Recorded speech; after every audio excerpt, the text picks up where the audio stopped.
Hello guys, most welcome. आज से हम सब्जेक्ट स्टार्ट कर रहे हैं व्यावसायिक संगठन एवं प्रबंध for BCom BBA first year. तो कुछ बच्चों के सेमेस्टर फर्स्ट में है ये पेपर, कुछ के सेमेस्टर सेकंड में है। लेकिन इस सब्जेक्ट को आगे बढ़ाने से पहले और इसका चैप्टर नंबर फर्स्ट, अध्याय नंबर फर्स्ट व्यवसाय तंत्र स्टार्ट करने से पहले आपको बता दूं कि ये जो हमारा चैनल है CWG फॉर बीकॉम, ये हिंदी वालों के लिए चैनल है। जो ओरिजिनल चैनल है CWG फॉर बीकॉम, वहाँ पर इंग्लिश में हम कंटेंट डालते हैं सारे सब्जेक्ट्स का।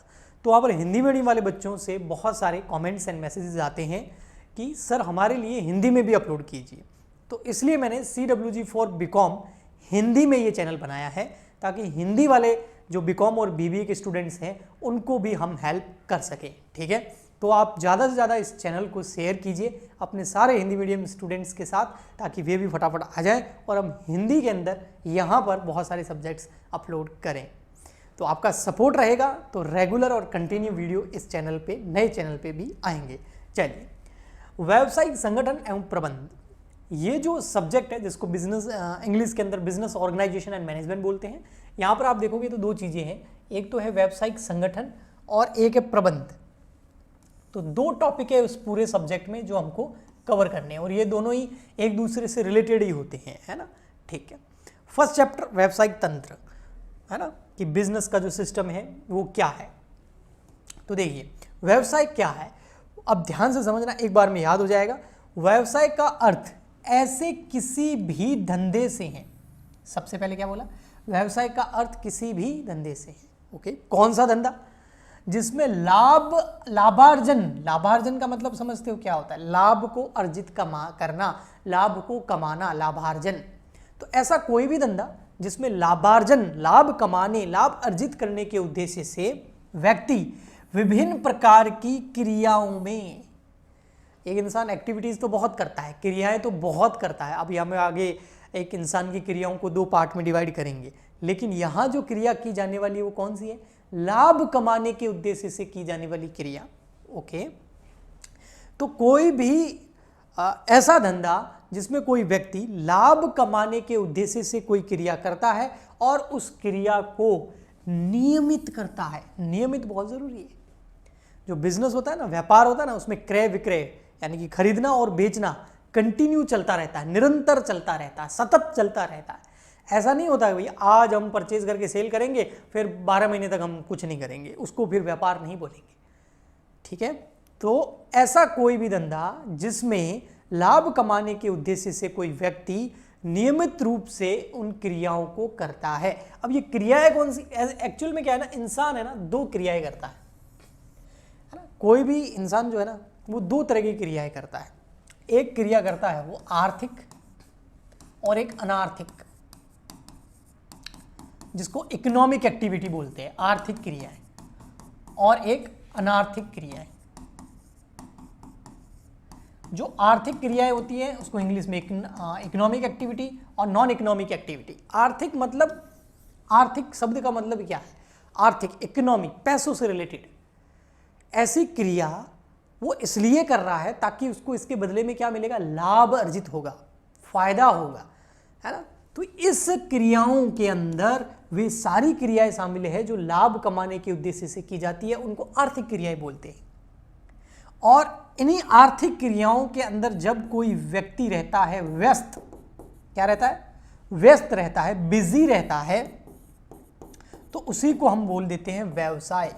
तो ऐसा लग रहा है ना, व्यवसाय जो है व्यस्त रहने से होगा, लेकिन व्यस्त कहाँ रहना है? अनार्थिक क्रियाओं में आपको व्यस्त नहीं रहना है। अनार्थिक क्रियाएं मतलब आप अपने परिवार के साथ टाइम बिता रहे हैं, स्पेंड कर रहे हैं, या अपने फ्रेंड्स के साथ हैं, है ना, या दीपावली मना रहे हैं, होली मना रहे हैं, सेलिब्रेट कर रहे हैं, खुश है, आशीर्वाद दे रहे हैं, आशीर्वाद ले रहे हैं, पूजा कर रहे हैं। तो ये सब अनार्थिक क्रियाएं हो गई, है ना। ये जो क्रियाएं होती है इनको व्यवसाय में शामिल नहीं किया जाता है ना। व्यवसाय में हम आर्थिक क्रियाओं को शामिल करते हैं। तो व्यस्त से व्यवसाय, बिजी से बिजनेस। व्यवसाय को इंग्लिश में क्या बोलते हैं? बिजनेस। तो बिजी से, बिजीनेस से बिजनेस बन गया, बिजीनेस बिजनेस। ओके, ठीक।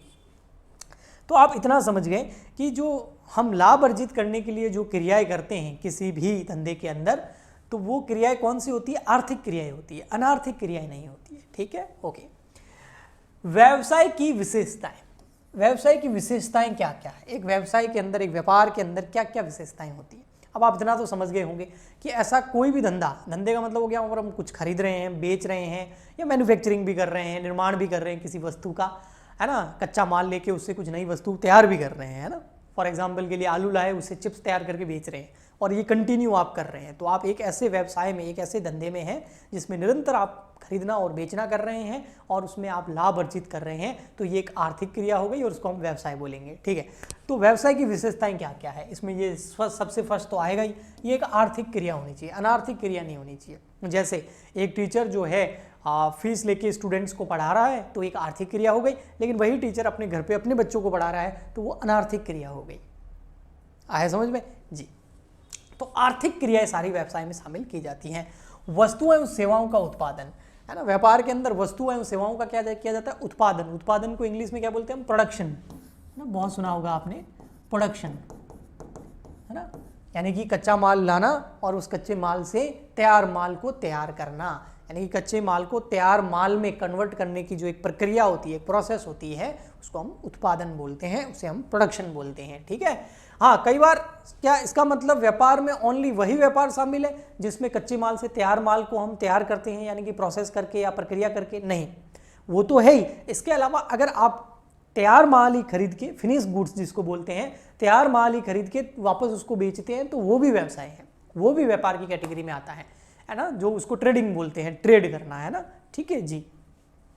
ओके, नेक्स्ट आता है मानवीय आवश्यकताओं की पूर्ति, है ना। व्यापार करने से पहले अगर किसी को भी कुछ बिजनेस करना हो तो सबसे पहले यही उसके दिमाग में आना चाहिए कि मैं जो व्यापार करने वाला हूँ, क्या उससे, उस व्यापार से, उस धंधे से, उस जो मैं बेचने वाला हूँ उस प्रोडक्ट से इंसान, मानव की जो आवश्यकता है, कोई ऐसी आवश्यकता जो सेटिस्फाइड हो जाए, आवश्यकता संतुष्ट हो जाए, हाँ, तो इसका मतलब अब आपके व्यापार में सफल होने के चांसेस ज़्यादा हो जाते हैं। तो व्यापार का उद्देश्य लाभ कमाना तो होता ही है, इसके साथ साथ मानवीय आवश्यकताओं को संतुष्ट करना भी होता है। हम जो भी मार्केट से खरीदते हैं, बाजार से खरीद के लेके आते हैं वस्तुएं, उनसे हमको क्या मिलती है, संतुष्टि मिलती है। अगर हम इकोनॉमिक्स की बात करें, अर्थशास्त्र अगर आपने पढ़ा हुआ हो, तो इस संतुष्टि के ऊपर ही इकोनॉमिक्स फिर धीरे धीरे स्टार्ट होती है ना। ओके जी। तो मानवीय आवश्यकताओं की पूर्ति करने हेतु वस्तुओं एवं सेवाओं का क्या करना जाता है व्यापार के अंदर, विनिमय। विनिमय को इंग्लिश में बोलते हैं एक्सचेंज करना। भाई कोई मानवीय आवश्यकता है, उसकी पूर्ति के लिए मैंने एक उत्पाद बना दिया, अब मैं उसका व्यापार कर रहा हूँ, उसको मैं बना के बेच रहा हूँ, या फिर मैं कहीं और से खरीद के बेच रहा हूँ, जिससे मानव की आवश्यकता है जो संतुष्ट हो रही है, लेकिन मैं ये फ्री में तो बेचूंगा नहीं, है ना।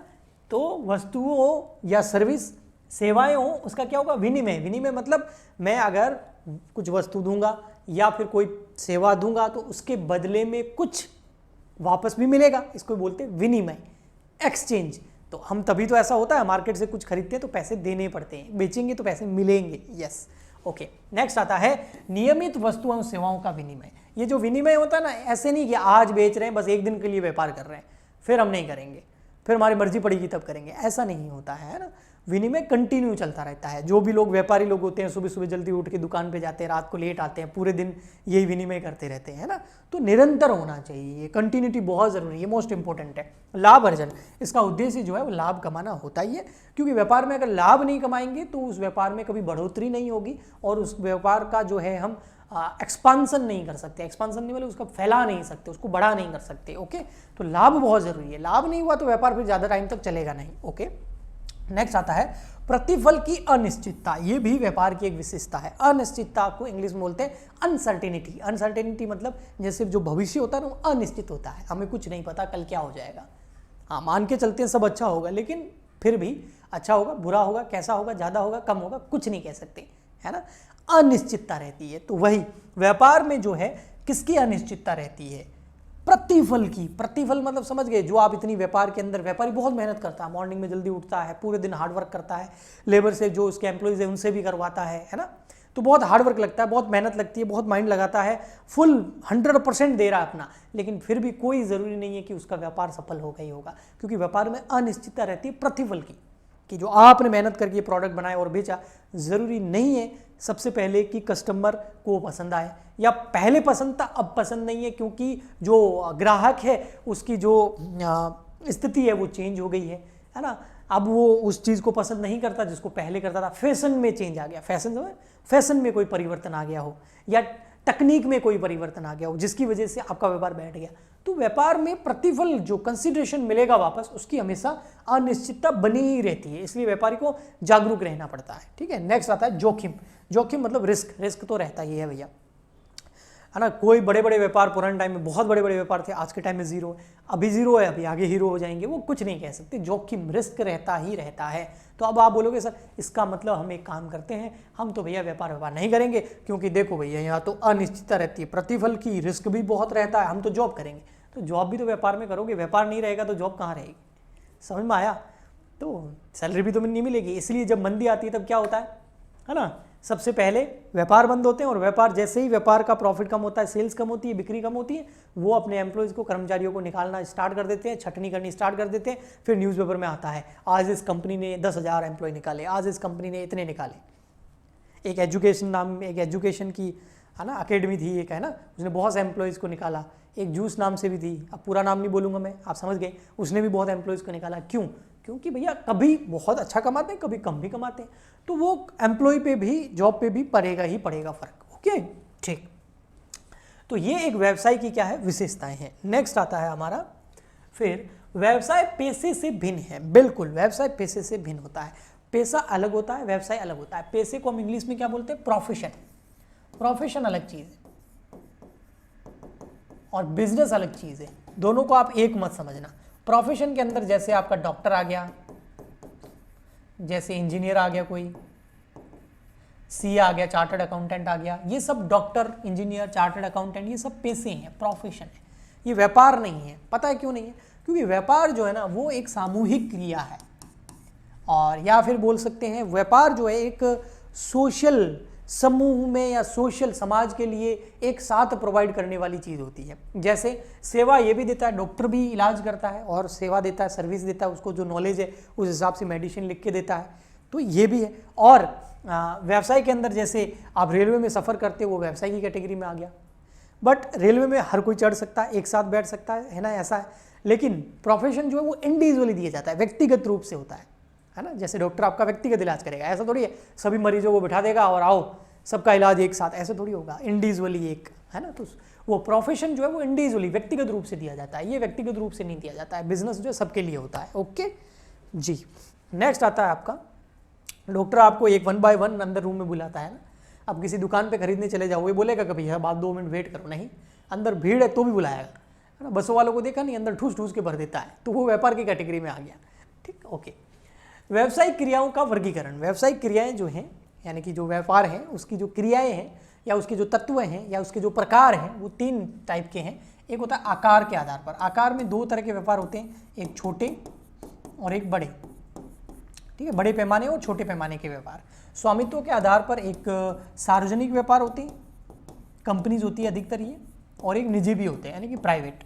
ठीक है, और कंपनी में पढ़ते हैं हम, कंपनी अकाउंट के अंदर, है ना, कंपनी के लेखों के अंदर पढ़ते हैं, कंपनी अधिनियम में पढ़ते हैं। और कार्यों के आधार पर जो है व्यापार को 2 पार्ट में डिवाइड किया गया है। ये बहुत इंपॉर्टेंट है हमारे लिए, आगे हम इससे बढ़ेंगे। इंडस्ट्री और कॉमर्स। ठीक है, इंडस्ट्री के अंदर, इंडस्ट्री को हिंदी में बोलते हैं उद्योग। क्या बोलते हैं? उद्योग। ठीक है, तो उद्योग। और कॉमर्स को हम क्या बोलते हैं? वाणिज्य।